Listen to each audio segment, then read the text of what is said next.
we've not been having serious conversations. This is not a scientific issue.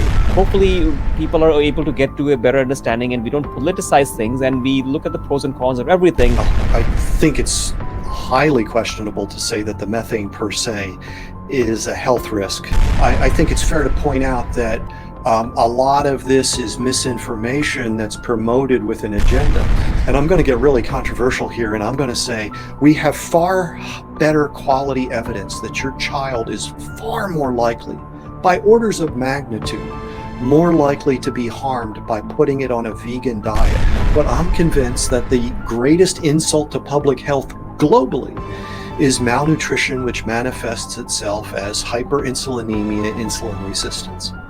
Hello, ladies and gentlemen. Welcome to another episode of the Dr. Khan Show. And today we have Dr. Peter Ballerstedt, where today we're going to unpack some often misunderstood differences between plant and animal protein.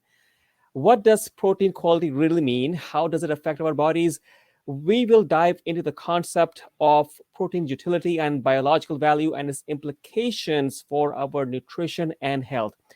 Dr. Ballerstedt is a graduate of the University of Georgia with a Master's of Science in Agronomy and Crop Science and a PhD from the University of Kentucky in forage production and ruminant nutrition. Peter, how are you doing today? I'm doing well, thanks, Umer. How about yourself? I'm well, thanks for asking. Now I'm going to start off with, so you have a select field that you have chosen for yourself where you combine nutrition with plant and animal-based sciences and ruminant health and agriculture. How did you actually go about into this field? Well, we have to go back a number of years, but I, growing up in the suburbs, came to really appreciate life out in the country. And through a number of circumstances, got a chance to start taking some classes in agriculture sciences.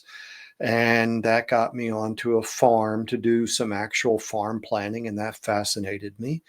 And over the years, I learned more and more and finally settled into this area of forage agronomy, which is to do with the production and utilization of hay, pasture, silage. So pasture would be where the animals graze directly. Hay and silage are where we cut some plant material and then we store it. Either we dry it completely to make hay or dry it enough so that it can store safely. Or in the case of silage, we put it into oxygen limiting environment so that it actually ferments and that preserves it.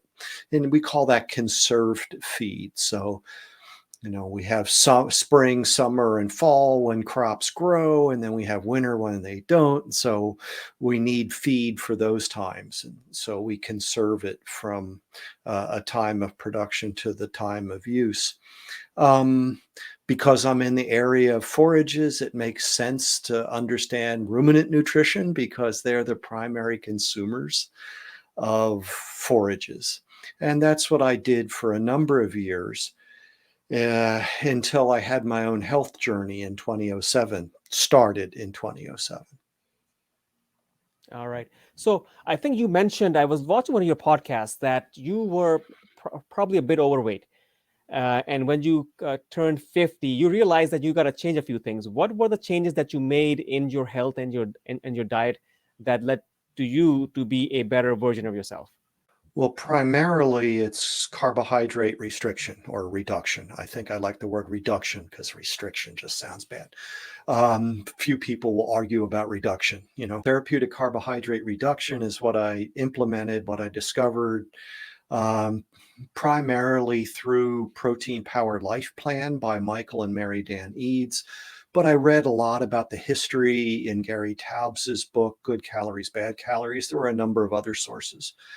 So with that kind of an approach, I lost significant weight and my metabolic markers improved. And I've essentially been following, plus or minus, nobody's perfect, since that time, this approach. Right. One question that comes into play over here, if you're going to cut down carbohydrates, you are definitely going to have to increase fats and protein. So the big question here is, is that what you did? Did you go up on your fats and proteins, or just proteins? What was your balance that you made for yourself? Yeah, I think obviously when carbohydrates go down, well, to a certain extent, we can consume our own fat, right? We're still on consuming those calories that were stored once we're metabolically able to do that. Um, Protein really doesn't increase that much, although it might be true that I wasn't getting enough protein before. That's a whole subject that I'm sure we'll get into.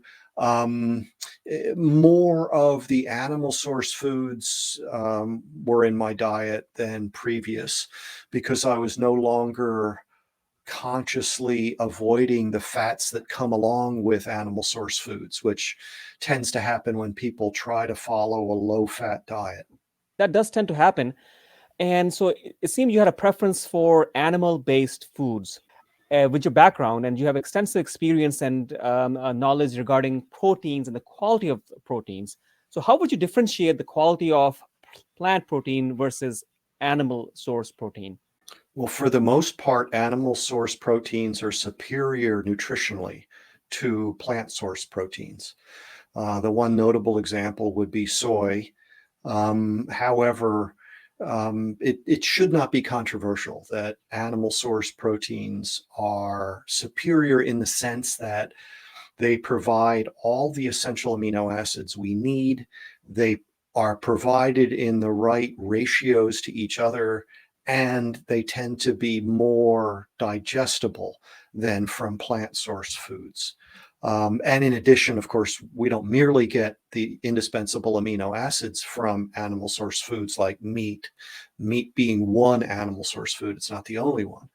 Um, there are many other micronutrients that we obtain best from animal source foods in general, and some particularly so from meat.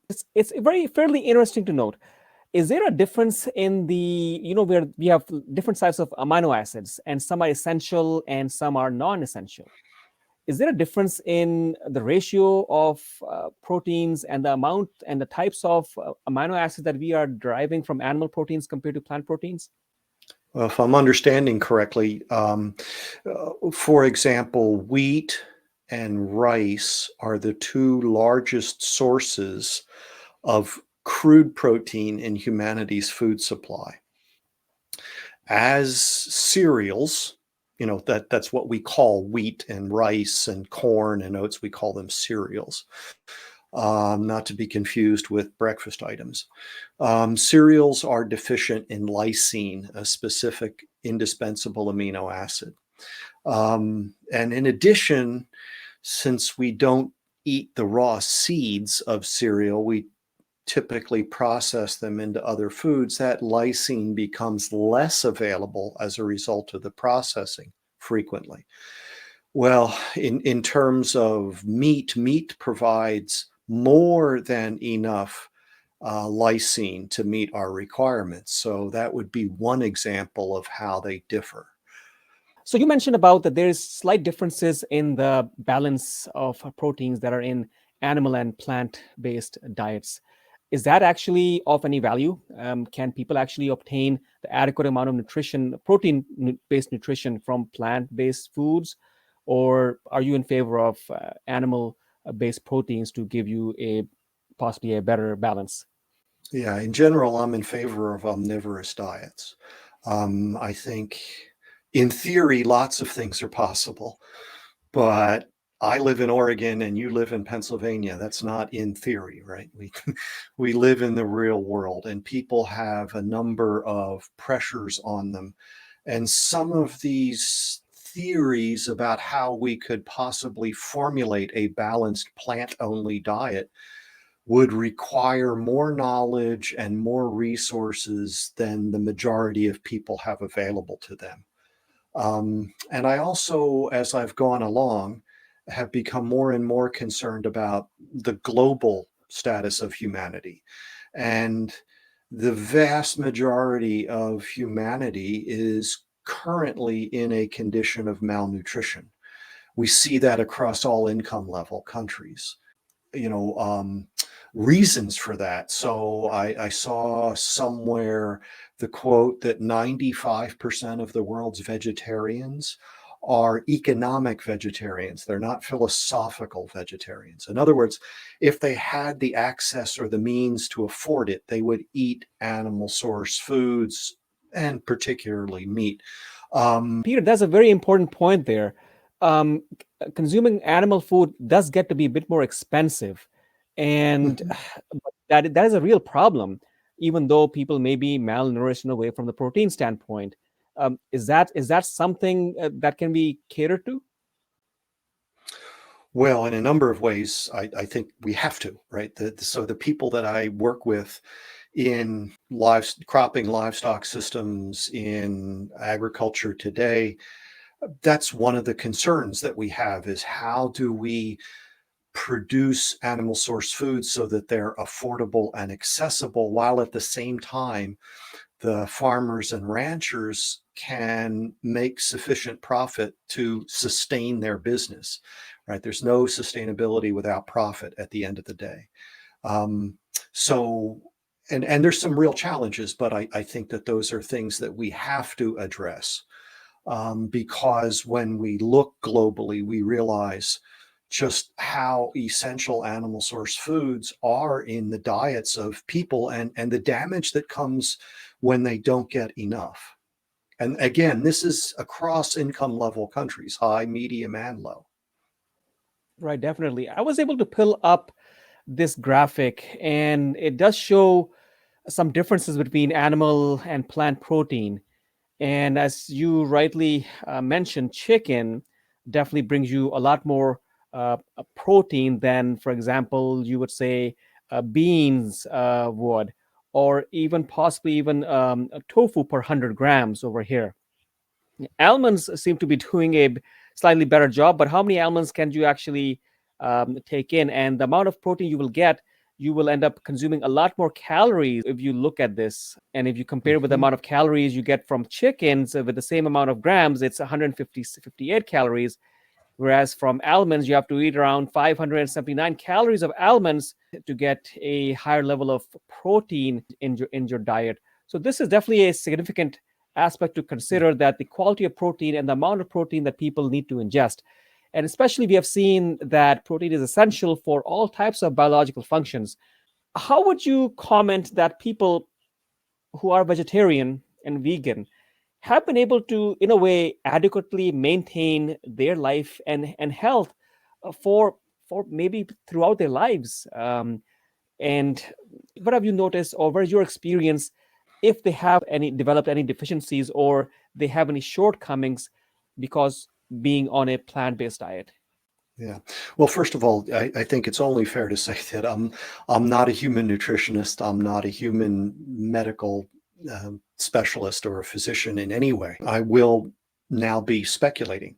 Um, I just yesterday put together from someone else's post more than 40 citations of human beings being harmed from either following or having their mothers on a vegan slash vegetarian slash macrobiotic diet. So to say that people throughout their lives, I think would be a bit of an overstatement. There are dozens of national nutritional authorities that do not recommend vegan diets for pregnant or lactating women, nor for infants and children. A lot of problems. One wonders about what happens to seniors as they in age, because we understand from other work that they need a higher quality diet because they become less efficient at utilizing the nutrients for a number of reasons, maybe reduced intake, those sorts of things. So, and I think the other point that we need to acknowledge is that we play games with the names. So vegan, I'm going to define as solely plant source foods. A carnivore is going to be solely animal source foods. But a vegetarian is an omnivore that does not eat red meat. But that leaves open a lot of animal source food that they can still eat. Less concerned about a vegetarian that's eating fish, poultry, eggs, dairy, some combination. But when people get to solely plant source foods, I become very concerned, especially, as I said, when children are involved. I think it's also important to recognize that there's been some forces, for lack of a better, some influences involved in the conversation space that play games with definitions. So I believe I understand this properly, that in the Seventh-day Adventist studies that they publish, they define vegan and vegetarian in a way that I would not implicitly understand them. So in their definition of you can eat meat once a week and be a vegetarian. You can eat meat once a month and be a vegan. And that's then they use those terms based on their definitions to then, reach their conclusions. Well, I think that's a little misleading when the public, I think, is going to understand those terms differently. No, exactly. And I think you have a point there, because people do like to mix and match. And I think it's probably reasonable if people are able to maintain a certain diet or a lifestyle and give other dietary aspects, or have other types of food intake. And they want to be majority vegetarian or vegan, and they occasionally, relish a steak or chicken breast or something similar. In a way, you won't qualify them as hardcore vegan or vegetarian. That does bring us a question. We're talking about protein, right? And we know that protein needs to be high quality protein. And there's a concept called crude protein, and I believe true protein. Is there a big difference? And is this something that we need to pay a watch on and focus a little bit more on when we are looking at those labels and trying to consume a higher protein diet for whatever reason? Oh, absolutely. Crude protein is an estimate, and it's based on the percent nitrogen that's determined through a chemical analysis. And then that number for percent nitrogen is multiplied by a factor, 6.25 in this case, to convert it from percent nitrogen to percent crude protein, based on the assumptions that all the nitrogen was in protein and all that protein was 16% nitrogen. That's a very old estimate. We've used it since, I think, 1880s. We have lots of data. It works okay with ruminants because because of the microbes in their large rumen, are able to capture that non-protein nitrogen and convert it into microbial protein. And then the cow host digests the microorganisms and the protein that they contain. So it's a really essential process in the environment. It's a fundamental process in food systems. We're not ruminants. We can't do that. So we have essential amino acids that we must have in our diet. We can't manufacture them. Question, just for the audience: what are ruminants? Cows, sheep, Oh, goats? exactly. So these are those animals, as you mentioned, but we could add buffalo, bison, antelope, deer, moose, and they have cloven hooves. They have a multi-compartmented stomach. And so they are perhaps the most specialized of the herbivores. A horse is an herbivore, for example, but they're not a ruminant. And so ruminants are able to make best use of the fiber in plants. Again, thanks to the anaerobic pre-gastric fermentation that takes place in their rumens. So they do not have any such thing as an essential amino acid in their diet. We do. And there's even some question about, well, there's also, so we have indispensable or essential amino acids. We have some that are now being called conditionally essential. So if we get things just right for whatever reason, then maybe this amino acid that we used to be able to make enough of, we think, now becomes essential when before we would have put it in the non-essential category. And there's even some question about whether if we had these most artificial diets, whether we would be able to make enough of any of the essential amino acids if it was completely lacking from our diet. It's a question that's out there, but traditionally we talk about essential and non-essential amino acids. Right, excellent. So we have a distinction between crude protein and true protein. How does processing of protein affect the quality? And is there a difference between when a plant-based protein is processed versus an animal-based protein that is processed? Absolutely. So one last point to make regarding your previous question. So because of how we calculate crude protein, that number will include both true protein and non-protein nitrogen, right? So some of the nitrogen that in that analysis or that calculation we convert by multiplication into crude protein came from protein nitrogen, and some comes from non-protein nitrogen.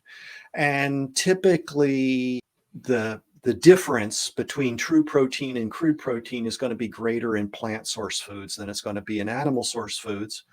And then to your last question about the effect of processing, as I mentioned, if we take wheat, for example, which is already limiting in terms of its lysine content, when we process that into whole wheat bread or something brown and crispy like a cracker or a cookie or breakfast cereals, we are actually, part of that process is actually combining the lysine with sugar in a way that makes the lysine completely unavailable to us. And so in the case of some cereals, for example, we have made essentially all of that lysine unavailable. Now, if someone were to put real dairy on that breakfast cereal, not recommending, but just let's say, then there would be sufficient lysine provided by the real dairy to meet the requirements to be a good, protein source as a meal. Now, what would happen if we utilized, say, a plant juice beverage of some kind? Well, that's an unknown at this point because the work hasn't been done. But a lot of these analog products are being sold based on their crude protein content. And they're saying, oh, look, there's enough here, it's equivalent, whatever. Well, maybe, maybe not. We have reason to suspect that it's not. Again, that's merely in the amino acid composition. And then there are other compounds that we need to look at. And we have to also be aware that we don't merely ingest the amino acids, right? We get all this other range of nutrients, essential in the case of animal source foods, anti-nutrients in the case of many plant source foods. So when we eat seeds, nuts, and legumes, for example, we can get a lot of phytate. In the graphic that you showed earlier, as you pointed out, we were getting a lot of calories from some of these other sources, but also getting a lot of carbohydrate. And that would be something that would be of concern to someone who might be interested in reducing their insulin level, to improve their insulin sensitivity, to access their fat stores so that they could lose excess body fat, etc. So there's a lot of things going on here that too often the conversation, it seems to me, gets a little oversimplified. And the final point is, you probably don't have to worry about this if you're eating an omnivorous diet, right? If you're, eating an appropriate amount of protein coming from an animal source food, then the rest of this just becomes really not that important, provided that, if you're eating the non-starchy vegetables as a complement to sufficient animal source protein as part of your meal, then worrying about the digestible, indispensable amino acid score probably isn't something you have to worry about. But if you're Exactly. Yeah, you thinking could that have a balanced diet. If you go for a more of a balanced diet, that should be reasonable for a lot of people. Exactly right. Mhm, mhm. Right. But the point But if you're of going to exclude animal source foods, then it becomes, I think, a real challenge. right, and definitely you can see that.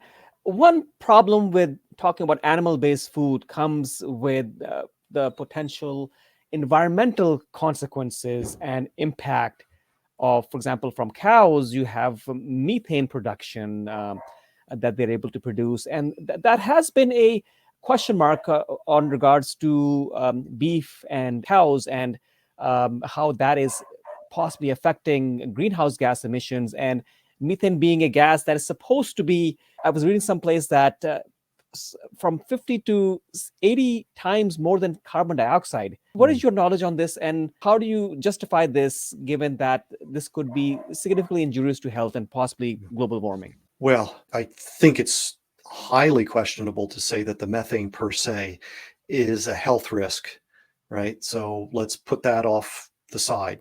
Um, the production of methane, enteric methane from ruminant digestion, is a completely natural process. It happens in livestock and in wildlife, um, and in fact, in many insects. Um, One estimate reported last spring said that there are comparable greenhouse emissions from wildlife dominated savannas and livestock dominated savannas in Eastern Africa. So some of this is going to happen as a result of the natural carbon cycle.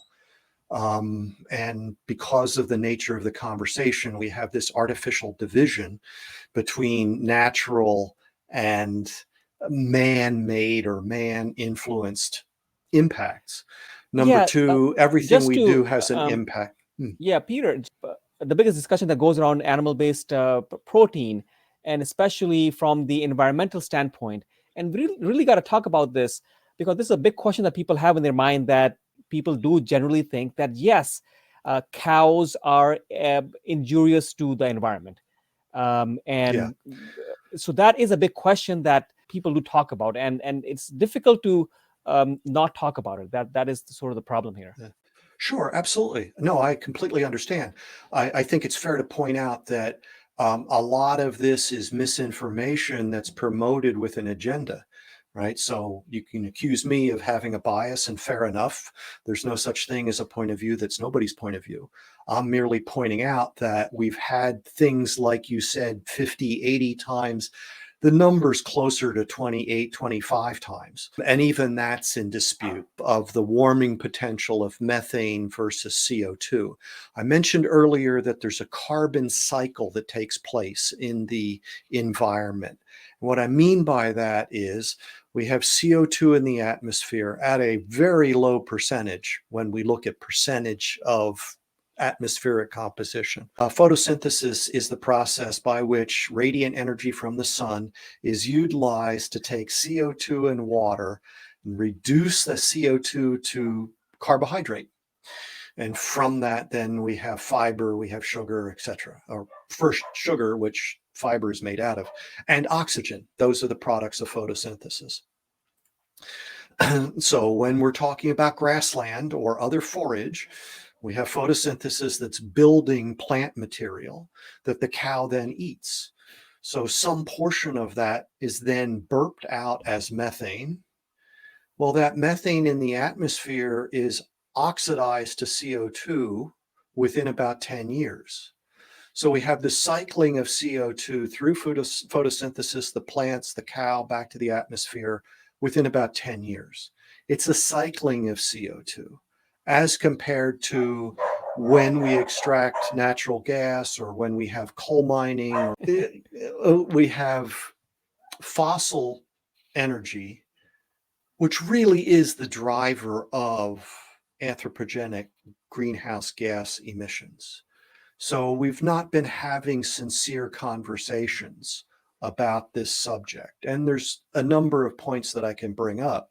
And I'm going to get really controversial here. And I'm going to say we have far better quality evidence that your child is far more likely, by orders of magnitude, more likely to be harmed by putting it on a vegan diet than whatever we're anticipating from disastrous anthropogenic greenhouse climate change, right?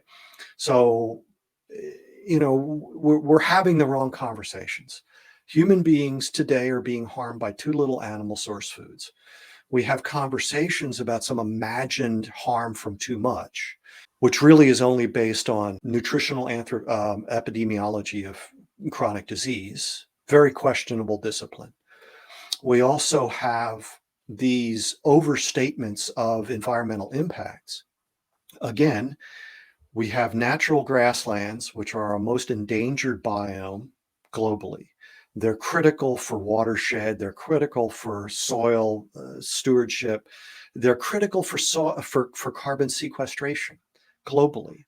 What did I just see? If we could mitigate, if we could restore the degraded grasslands, they could sequester sufficient carbon that would be equivalent to about 50 parts per million per year sequestered. And there's all kinds of problems with those statements. There's a minimum that if we get below, then photosynthesis declines. All of these kinds of things. It's all very a richer, more nuanced conversation than we've been allowed to have. But let's say that we were to eliminate animal agriculture in the United States. What kind of impact would that have? Well, there was a study that looked at the question, and they said that if we were to do that, it would only reduce US greenhouse gas emissions by about 2.4%. That's all livestock agriculture, including horses, including pets. Right. I was able to, since you were talking, I was able to pull up a graphic that does speak to what you were suggesting. And it does show that ruminant agriculture is actually not such a huge cause of greenhouse gas emissions, at least in the US. And Indeed. within the livestock category, cattle represent just about 2% of all US greenhouse gas emissions. And as you mentioned, there's a cycle, and maybe that is one of the reasons that the overall effect from emissions from livestock is not as much when you compare to electricity generation and transportation and the industry. And yet we have heard things like, right, that cows emit more than transportation. Well, that was flawed. The study was retracted, but it's one of these zombie myths that just lives forever, despite being retracted by its own authors. There are many, many issues in here that we could say the same thing about. Of course, people imagine some natural world that really probably never existed. So part of our challenge is that nature is not abundant. And we have to do things to increase the production of biomass. Essentially, that's what agriculture is. We're producing more biomass. Now, the vast majority of that biomass we can't eat directly. So when we grow a crop of corn or we grow a crop of wheat, more than half of that biomass is not human edible. One study out of Europe said that for every kilo, they said, but it would be the same, for every pound of vegan food, that was their term, produced, 4 to 5 pounds of inedible biomass are produced. What are you going to do with that? Well, one of the things that we're currently doing is we're using that as a feed resource to produce livestock products. So it's part of this system of utilizing these resources. And there's lots of reasons why we should continue to do that. And for the most part, a lot of people don't understand these sort of things because they're not in agriculture. Fine. We need to get better at communicating. No, definitely. And it seems from this discussion that there definitely needs to be a much broader discussion and a much more open and frank and free discussion. It gets to be difficult when mostly what you hear on the airways and print media is largely that this methane is deadly and it's accounting for a lot And a lot of times, people do suggest that, okay, if you are eating meat or cow, you are actually not a good human being. I think that is something Yeah. that is out there. I've heard of it myself. Mm. Although there's always nuances, as you are mentioning, and it may not be 100% accurate what people are suggesting. So yeah, I think we definitely Yeah. need more discussion on these topics. Well, you'll notice that the conversation is, well, I've noticed that the conversation has shifted a little bit. The Malthusian catastrophists uh, have shifted from talking about enteric methane to now talking about methane leaks. Right. So they're shifting again. There's a lot of this goalpost shifting that takes place. So they'll ride one argument until people refute it and then they'll move. And frequently, then, unfortunately, the general public doesn't know what game is being played. So they don't know how to, and so they're still hearing what they heard and don't understand.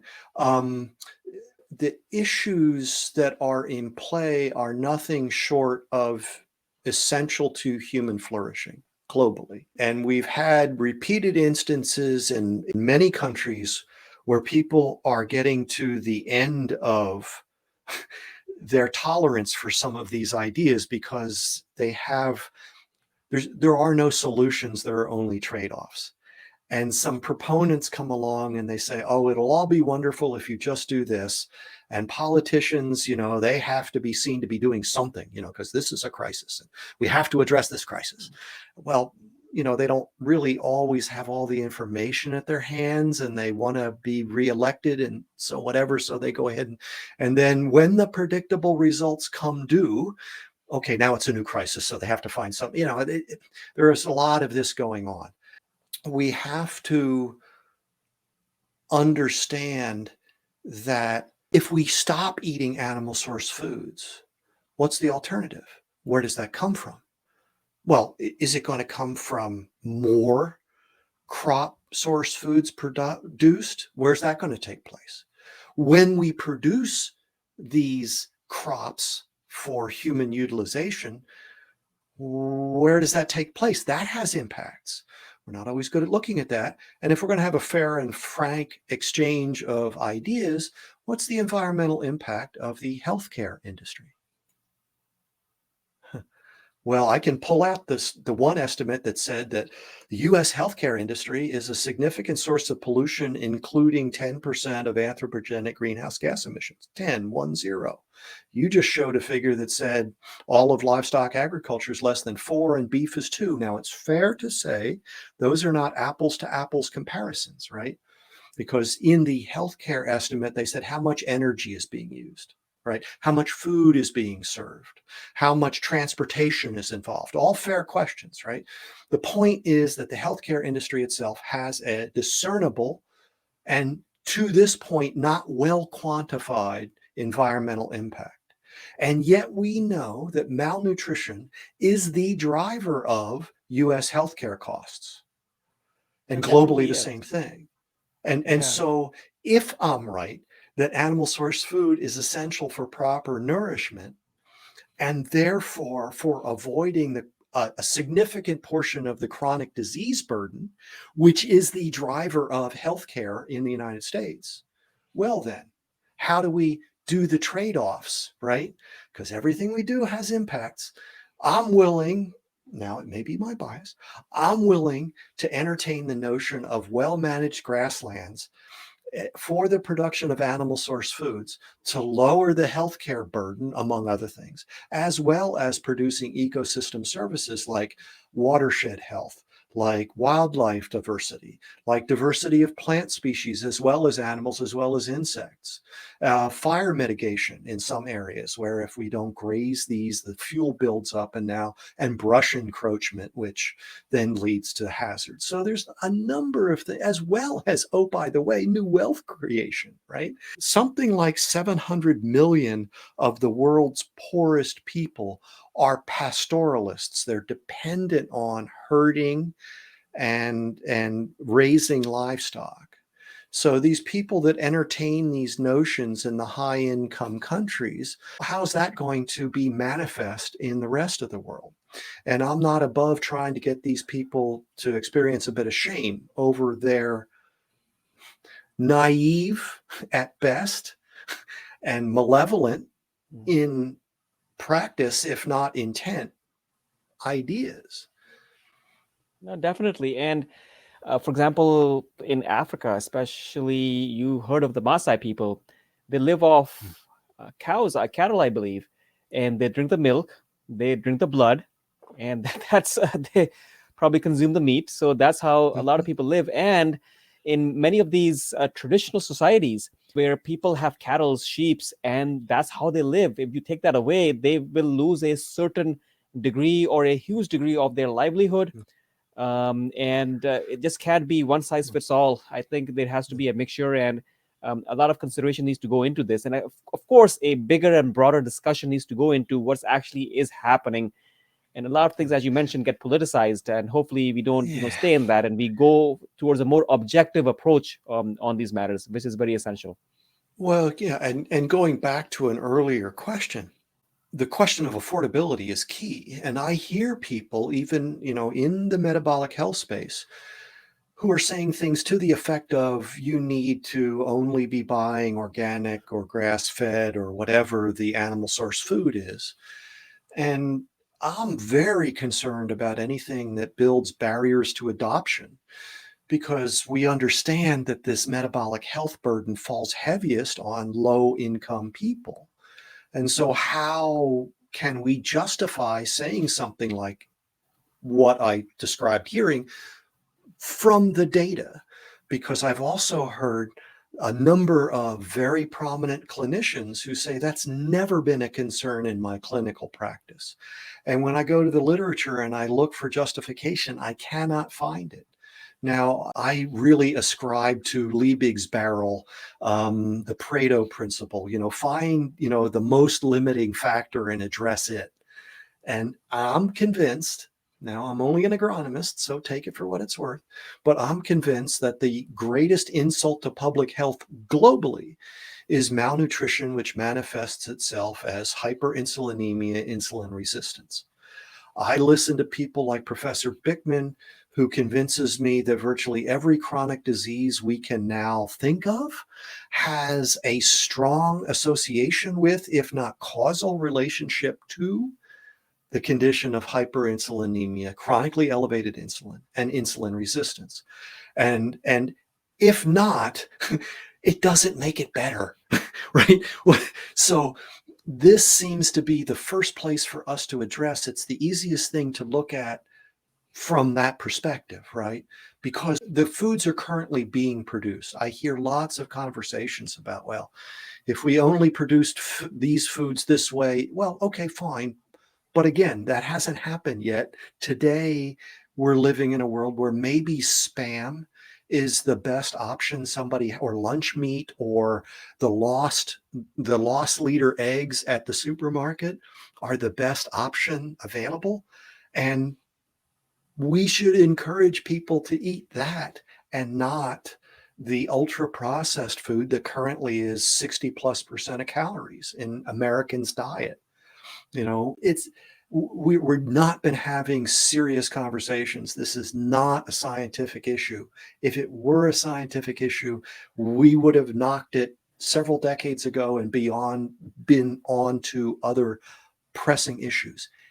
Globally in the world today, somewhere between a fifth and a quarter of children 5 and under are stunted because they're not getting the essential nutrients that the World Health Organization itself says are best provided for children 6 to 24 months of age from meat, eggs, dairy, seafood.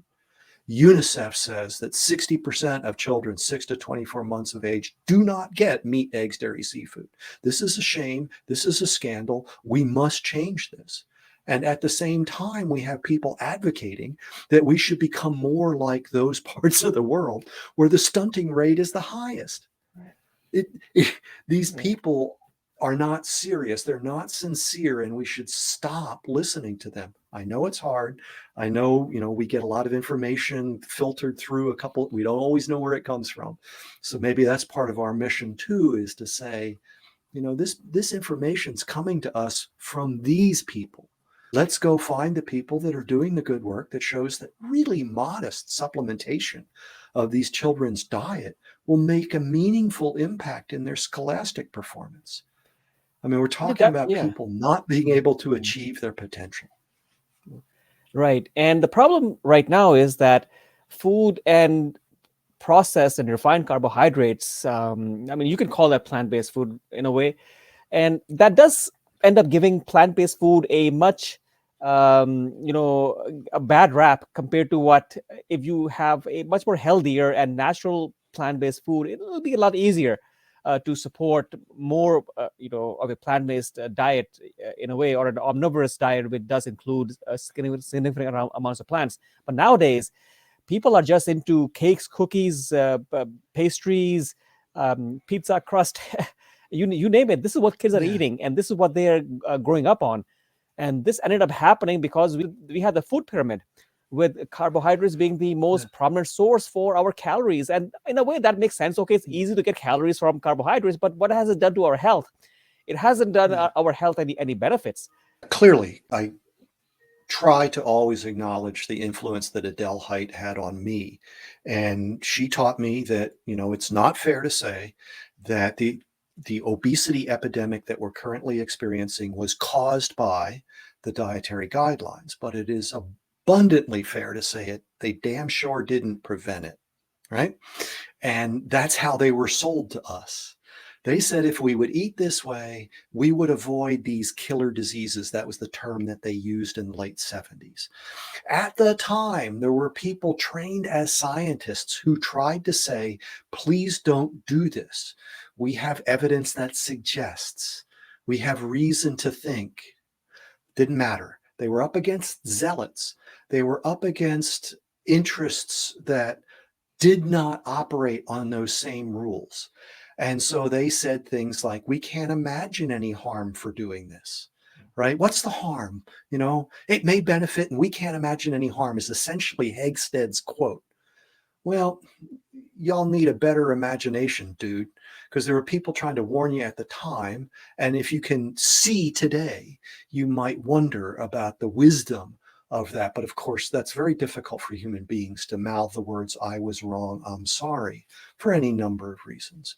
So this is the world that we now live in. And so one might be able to say, well, a whole food diet that includes seeds, nuts, and legumes. And the best way I heard it put was from a friend in Brazil. He said, eating rice, beans, and fruit probably didn't make you metabolically sick. But now that you are metabolically sick, maybe you can't eat rice, beans, and legumes. Now, maybe sometime down the road, you might be able to. We don't know. But for now, you may have to eat differently in order to regain your metabolic health.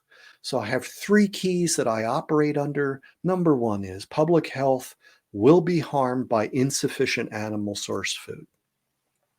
I think it's currently being harmed, but certainly if we reduce it, and there's some points that I'd like to cover shortly. Number 2 is that that livestock agriculture is essential for sustainable food systems, and ruminants particularly so.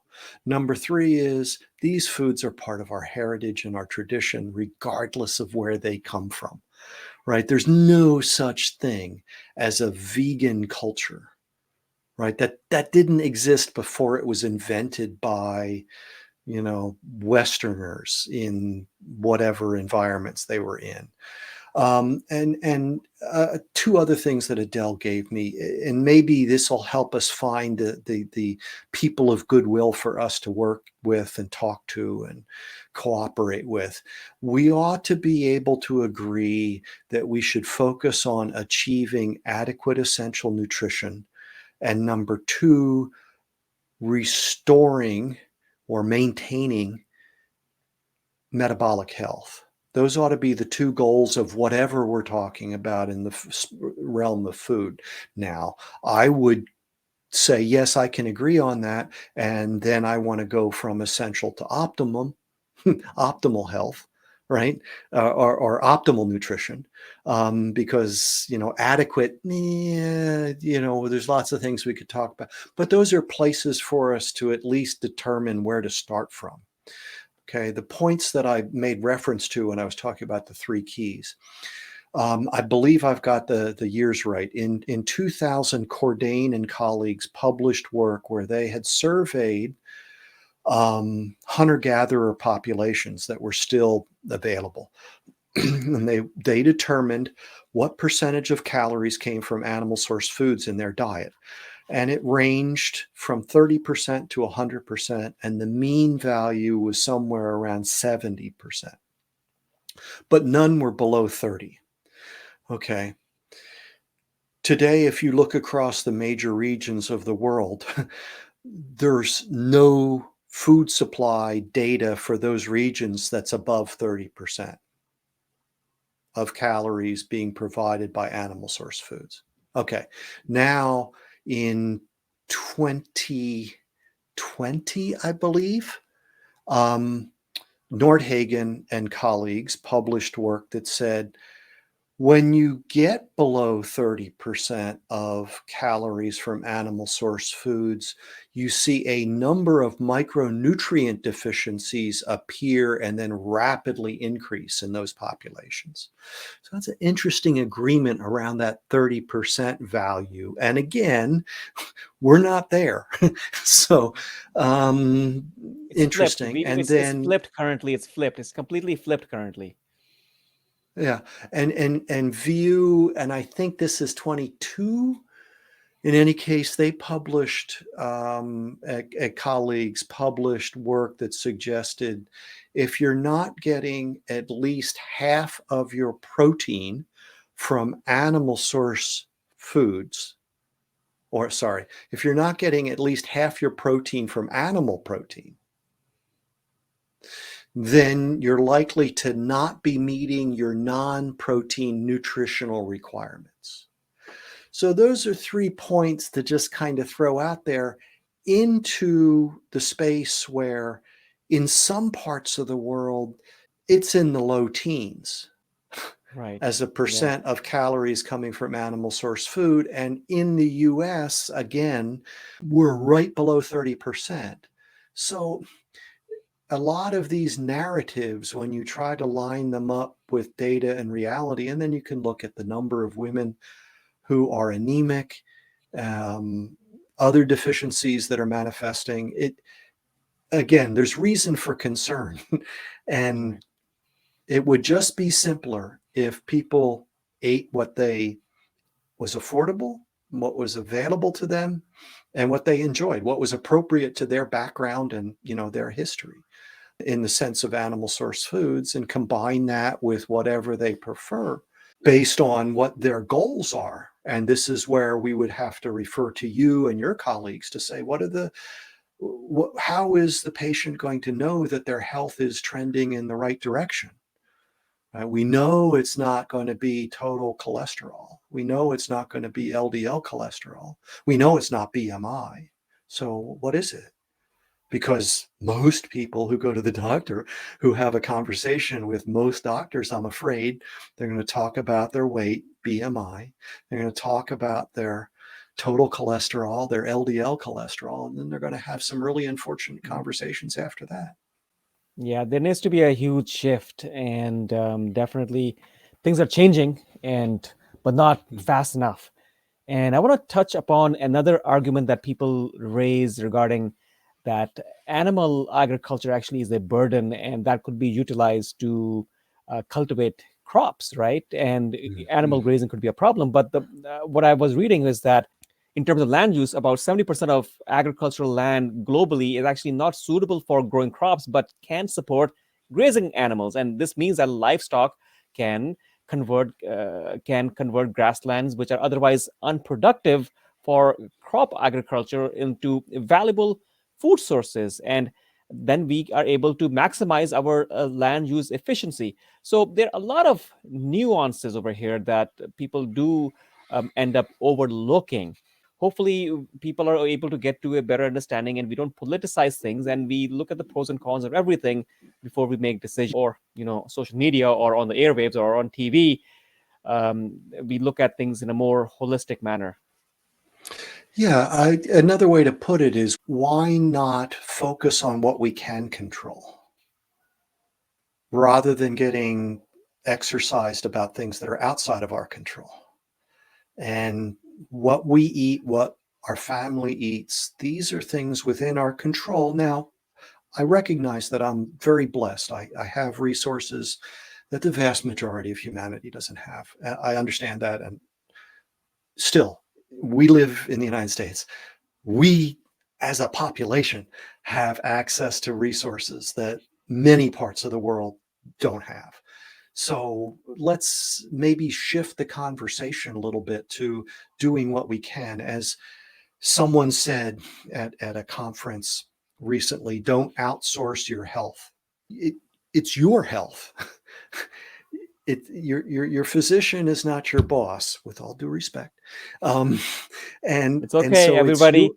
It has to be that the physician makes the decision, or helps the patient make the best decision based on what the patient wishes. So you Yes, could yes, definitely, as a yes. patient or any individual, lead the conversation that you want to do this. Can you please assist me in doing this? And they may have, their own viewpoint, but they should be able to assist you in what you want Well, to it, do. it may be a question of, well, okay, we'll do this for a while and then we'll test and we'll see where you are, right? I mean, maybe it's good for you, maybe, but let's try it. Number two, and it came up at that same conference I was thinking of, the thought came to my mind and out my mouth as I was speaking to the audience. I said, nobody's coming, right?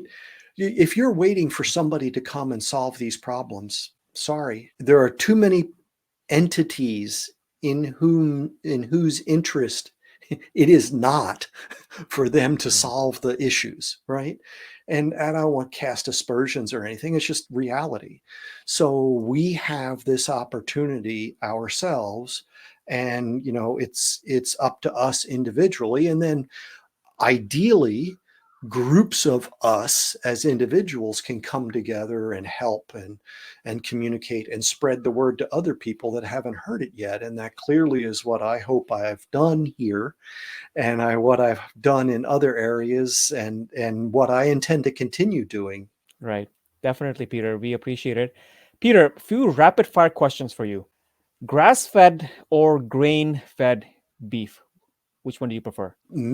I enjoy eating both. Routinely, I'm purchasing beef at the local supermarket, so that would be commercially available beef, not necessarily grass-fed. All right. The biggest misconception about meat based diets? Biggest misconception? Well, maybe it would be this idea that you can't get the essential fiber. Or what about vitamin C? One of my perhaps intentionally controversial lines is, if you can't get it from animal source foods, you don't need it. Now, again, there's nuance in that, right? But as you mentioned, the Maasai, we can think of others, the northern peoples, the Inuit, the Lapland people, the Plains Native Americans. These were people that ate almost exclusively animal source diets. And in the case of the Plains people, they were reported per one resource as the tallest people in the world when they were first encountered. So, there's evidence that people don't need citrus. They don't need 5 a day of fruits and vegetables and 11 servings of grain and all that sort of stuff. All right. What does Peter Ballerstedt eat for breakfast, lunch, and dinner? Peter Ballerstedt frequently doesn't eat breakfast. So for the 2 meals, unless you want to just say, so it's the meal that breaks the fast, so therefore it happens at lunch. Okay, fine. Um, Leftover steak, fresh steak off the grill, leftover later. I like pork we get a lot of ground meat that we brown, and then we'll eat. I'll put salsa and some cheese on it. My wife, Nancy, avoids the cheese. Not a big fan of the salsa, so she'll eat it with some shredded cabbage, and she's found some condiments that go well with that.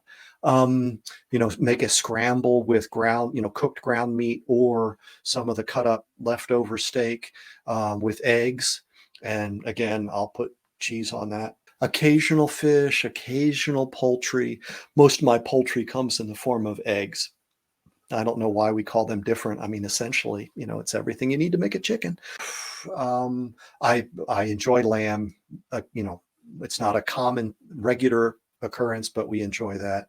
If I eat poultry, it's my primarily dark meat. I find that the white meat is a little too lean for my taste. Breakfast meat, sausage, and bacon are good. I'm not going to make a meal out of bacon, but it's certainly a nice addition or a complement. Various cheeses for me, full fat dairy occasionally. I'll eat nuts, but I have to be careful. I had to learn that a handful of nuts is not the amount I can physically hold in my hand. it's a I can't stop specific. eating nuts when I start. I can't stop eating nuts when I start. So don't start. That's the simplest thing there. And frankly, cheese can be that way with me too. So I have to watch that a little bit. But that's primarily what I've settled into. I mean, we have a number of great recipe books, but frankly, it's like, shake some salt, shake some pepper. Once the charcoal's ready, out it goes. And, I don't really need a recipe for that, but I get it. Anything to help people adopt the lifestyle. We have these little Landjager sausages that are made and available, and those are a really nice snack. There's a couple kinds of meat sticks that we found that are pretty good, have a decent amount of fat for a roads food. Because I travel a lot, and what's available typically isn't all that great. Although there's one restaurant in the San Francisco airport, and if I can get there at the right time, then they'll make a bacon and cheese omelet with a side of bacon that's really good. There's also We have a really restaurant recommendation here, guys. We have a restaurant recommendation. Yes, please. yeah. And if you're ever in Portland, on the south side of Portland, there's a German delicatessen called Edelweiss. You can find them on the web, and they ship. And like 90+% of the cured meats that they sell, they make. And so it's just one of my happy places. I don't fly in and out of Portland that much anymore, so I don't get to visit as much as I used to. Right. So you don't necessarily add any bread, anything sneaks in, that's maybe okay, but you don't go out of your way to add any bread or cereal. Okay, that's interesting. That's good. No pasta, no cereal, no bread. No. All right. One key piece of advice to somebody looking to transition to a meat-based diet after listening to your podcast today. Well, let's maybe shift that label just a little bit. Let's talk about implementing therapeutic carbohydrate reduction, right? Which may mean that you're going to eat more animal source foods. And again, meat is an animal source food. It's not the only one. So I just want to be clear on that. I recommend finding any of the books that are available. Again, Michael and Mary Dan Eads' Protein Power Life Plan still holds up well. I think it was published in the early 2000s. They're working on the next revision. Eric Westman is another great source with some of the stuff that's going on there. Diet Doctor is one that I've had on my recommended list for a while. So there's a lot of information. I guess the thing that most, and again, I'm not that kind of doctor, a lot of practitioners recommend people making sure that they get some additional electrolyte in that early adaptation phase for a number of reasons that that can help with the discomfort that some experience in that initial phase of getting adapted to this kind of a low carb ketogenic diet. And again, I'm told people can do that without animal source food. I don't know, but that's what they say. So let's not let that be a barrier to adoption. But if people are going to eat animal source food, let me just reassure them that they're not destroying the planet, that we can, in fact, have healthy people and healthy planet thanks to ruminant animal agriculture. All right, great. If you were made the president of the United States for a 4-year term, and you did not have a problem with dealing with, politics, and you had bipartisan support, what Hmm. change will you bring? If nominated, I will not run. If elected, I will not serve. I think that there's a couple things. Frankly, I think it's a scandal that we can have direct to consumer marketing of pharmaceuticals. Number two, I think another scandal is the regulatory capture that's taken place through a number of bureaucratic organizations where the people that are being regulated leave the industry, they go to the bureaucracy, then they leave the bureaucracy, they go back to the industry, and so you have that revolving door. Plus, you also have the regulated paying half the budget of the regulator. I see that as issues. In a way, that's you're saying end lobbying. That's what you're saying. Well, you know, lobbying is when somebody I disagree with promotes an idea, right? If you agree with me, then it's a public service. It sounds better. Um, We'll yeah, have to perhaps. we'll have to banish all of that. We'll have to stop public service as well as lobbying to have a level and a Yeah, playing field. but on the other hand, the people that are going there don't always have the information that I think they should have, right? And so we've covered this already. You know, so why do people become lawyers instead of engineers? Because they couldn't handle the math, right? It's sorry. Different topic. So different topic. So and why are engineers such disruptors when they get into medical areas, right? Because they keep wanting to look at the data. Oh, so I think that I guess the biggest change that I would promote is that expertise should be on tap, not on top. Mm. We need to do a better job of communicating with the public honestly about what we know and what we don't know and what we know we don't know, right? Because you'll never be able to know what you don't, so okay. And part of that has to be we have to actually educate the public. I mean, I was listening to this podcast and they were talking about all this genetic information. Now, my genetics class was decades ago, and I was going, I don't know what you're talking about. I mean, basically, and then I'm thinking, okay, how would the majority of the public engage with that information? So there's a number of things from an educational as opposed to an indoctrinational point of view that I think would be on my list. And I'd also just try to be more open. I think that there's a lot of conversations that need to be had, but people aren't having them because they're afraid of the blowback. And I already It's all said that I don't think it's all I politics. yeah, well, yeah, politics and okay, great.